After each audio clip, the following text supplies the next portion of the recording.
where's your master? I don't deal with domesticated. Hey, the fuck? I ain't got no master, but I do have your little toy.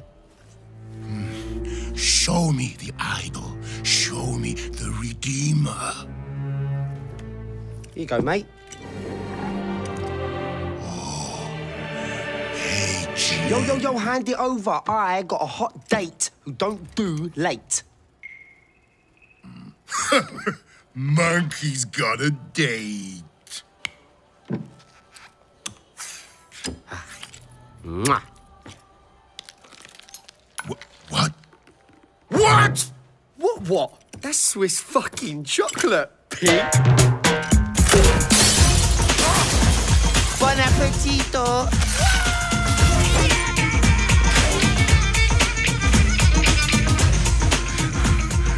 I want every fucking cop in this fucking city after that fucking bastard! Grab my chassis, Noxie!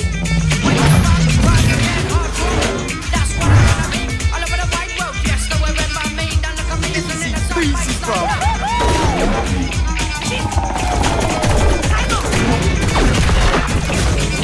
Bang, bang, motherfuckers!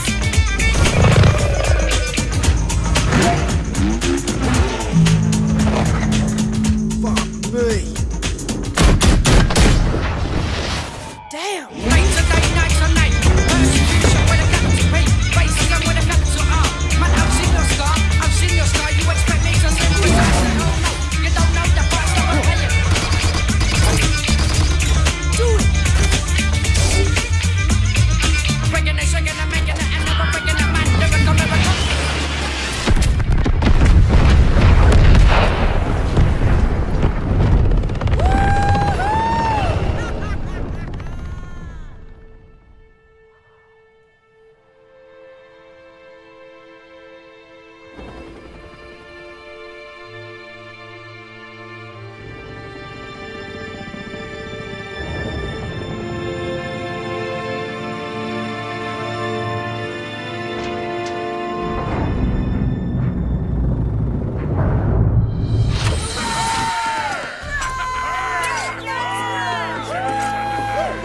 It's about bloody time. Let's see what we've got.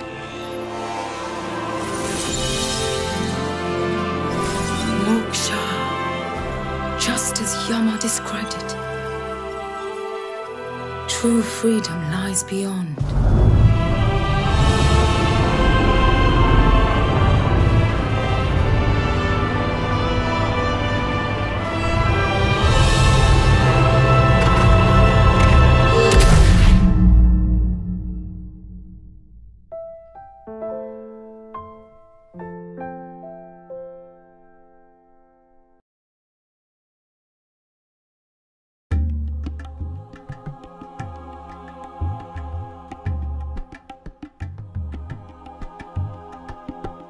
Hi Space Monkeys, so we are back from E3. We wanted to share with you that demonstration, which is a mix between a technological demonstration of the engine that we call Voyager and the actual game with some gameplay elements. So here you can recognize the big mothership that was in the trailer. Of course, it's not the same level of quality. This is work-in-progress assets. But again, we wanted to share all these materials with you. As you know, the game is in development. We still have a lot of things to do, but it's cool to share with you where we are on that spaceship part. So here, the mothership is like a home, a house for the player. That one is about 400 meters long, and you can have your crew inside, of course your main character, but also your spaceships. So if you start in the game without anything, and you get your first spaceships, even if then later you have a larger spaceship, you can keep the smaller one into the big mothership. That's the same thing for the crew. If you start with 1 or 2 members in your crew, then you can have them in your big mothership later.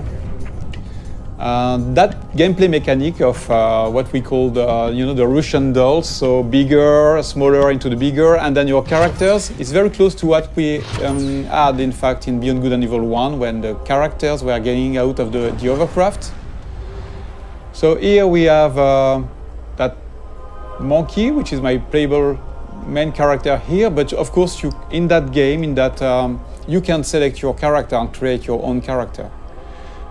Just to give you a feeling of scale, that ship is about 20 meters long, and the other one, the mother ship, is about 400 meters long. I'm going to go close to it so that you can see the size. So when we have large spaceships like that, the good thing, the interesting thing is that they are a real level of gameplay. You can go inside. We have interiors for those big ingredients. So imagine I'm at the beginning of the game. I'm starting the game.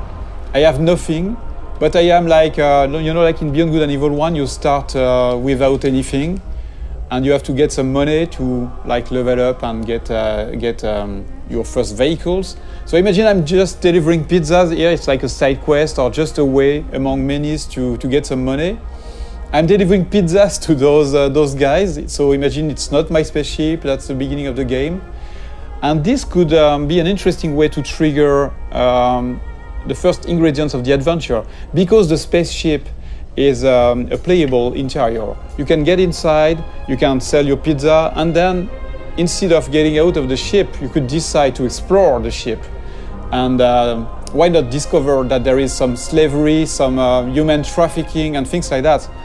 The good thing is that in Beyond Good and Evil 2, like in the first episode, you can take pictures. So if I'm taking a picture of evidence of the things I'm seeing in the game, then I can share those pictures with the guys in the city, for example, and then I can trigger discussions with those guys based on the picture I took.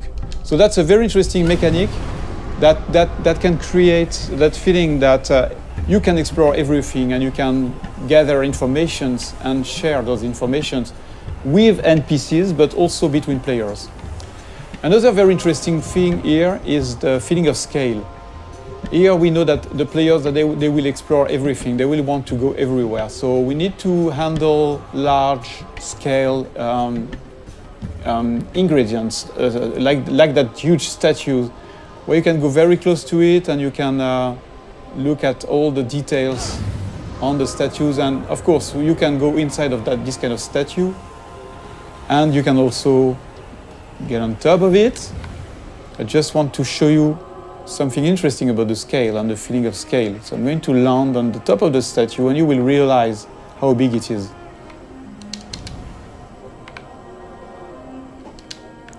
So here we have a wonderful vista, and I want to show you, so I'm going to go more in the developer edition mode, where I can move the camera very easily, and you can really notice and understand the feeling of scale when you look at that little monkey on top of the big statue. This is just a part of the head of the statue, and you're already very small.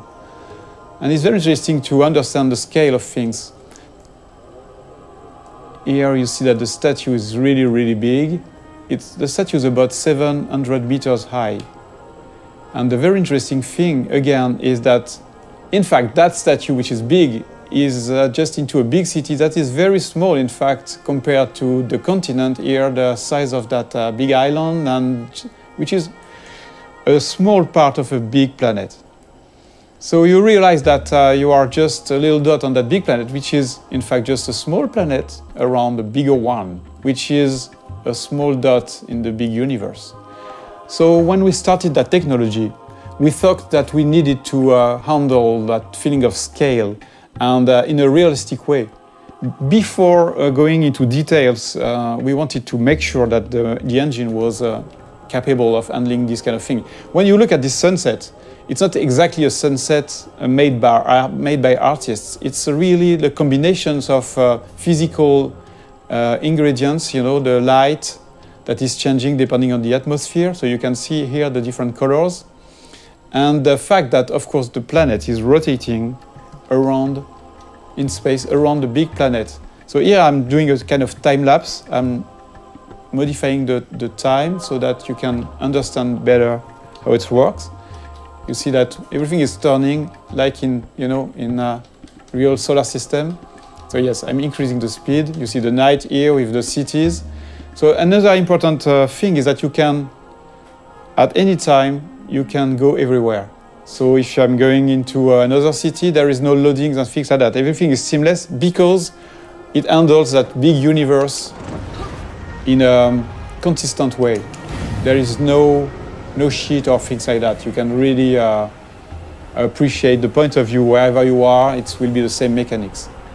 So that was one of the big features we wanted to make sure that we had before showing the game to the public, to everybody, so that we wanted to make sure that the technology was working and this big ambitious game was feasible. I'm going back to my spaceship. I want just to show you some gameplay ingredients. I'm going to change a little bit the time so that we have a bit more sun. Yeah. So that spaceship is very, very nice. It's very close to the Beluga we had in Beyond Good and Evil 1. It can handle very large speed, but it's also very easy to do loopings and trigger very fast movements. So it's a dogfighter. I can increase the speed. So this is a classic plane speed we have on Earth. We are about 1,000 kilometers per hour. But you can increase that speed dramatically, like this, for example, and you will see it. So the speed is increasing now. You see that it's about 5,000 kilometers per hour. Let's go back in the city so that we can really understand the speed, and I can increase the speed again. Whoa. Use some tricks, movements, and then we are going to do a looping, for example. So you can combine anything, any movements, and the very nice thing too is that you can even increase the speed to 20,000 kilometers per hour, which is a lot. I'm going to try, to drift like that. So at any time you have the drifting mode, you have all these very interesting movements. But of course, the biggest things you want to do in this kind of situation is to go in space. So let's trigger higher speed. And you see this little effect around the spaceship is because of the friction of the atmosphere.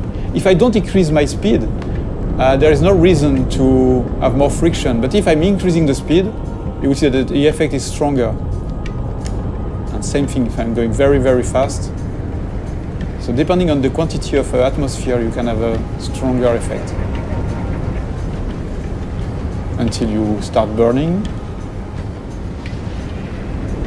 But you see, with those very high speed, you can really travel very, very far and very fast. Just changing the time of the simulation so that we can appreciate a wonderful view in space.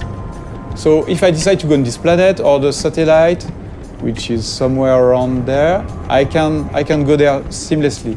And the further you are of the planet, the faster you can go because there's no more atmosphere, so no more friction.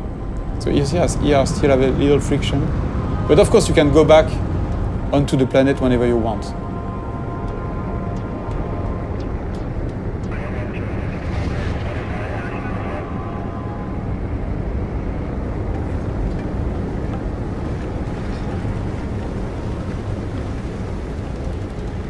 A very interesting thing too is that there's a lot of biomes on the planet, like this desert, or you have frozen lands on the planet, different cities. So we don't want empty planets. We want planets with landmarks, with places to explore. There are mountains where you have some monks living there. So they're not empty, repetitive planets. The planets we aim to work on, to make our planets with life. And the planet itself is living somehow. For example, that planet has different, I would say, big biomes. Because that planet, as I told you, is a satellite of the bigger one, the one that is in the foreground. A part of that planet is protected, like the moon. Our moon is a part of the moon is protected by Earth from the big asteroids and meteorites. So here that's exactly the same thing. The cities are built in the safe place where nothing is falling from space. But I will show you a bit later the opposite part of that planet, where you can have real-time giant meteorites, asteroids falling and modifying the planet's ground. The very interesting thing is that this kind of event is connected to the life on the planet. So that, yes, you've got those cities on the safe place, but once the big giant meteorites are falling on the other side of the planet, then you have the big companies that are sending the slaves on those very dangerous places, and a lot of slaves are dying trying to gather the meteorites goods, you know, all the things that are falling from space and crashing. They are taking those rare materials and risking their life. So it's not just about the planet on one side and the story on the other one. The planet and the story are connected, and that's a very important thing for us. So again, let's look at that planet modification process. Okay, so now we are back on the other side of the planet, the side that is bombarded by meteorites. Here, we just want to showcase the ability that we have in the engine to modify the whole planet in real time. So here, for example, imagine that you're flying over that region. You can have a huge meteorite falling in front of you, and you will have all these one incredible effects on the planet, but also on the other spaceships. So that's a very important feature for Beyond Good and Evil. We want interactivity to be the heart of the whole experience, not just with characters, not just with spaceships, but also with a big, huge planet. So thank you for watching that video. This is our first Space Monkey debrief. Many more will come, and we would love to have you leaving us your comments on this Space Monkey program site. So please comment, tell us what you think, and expect way more videos like that. Thank you very much.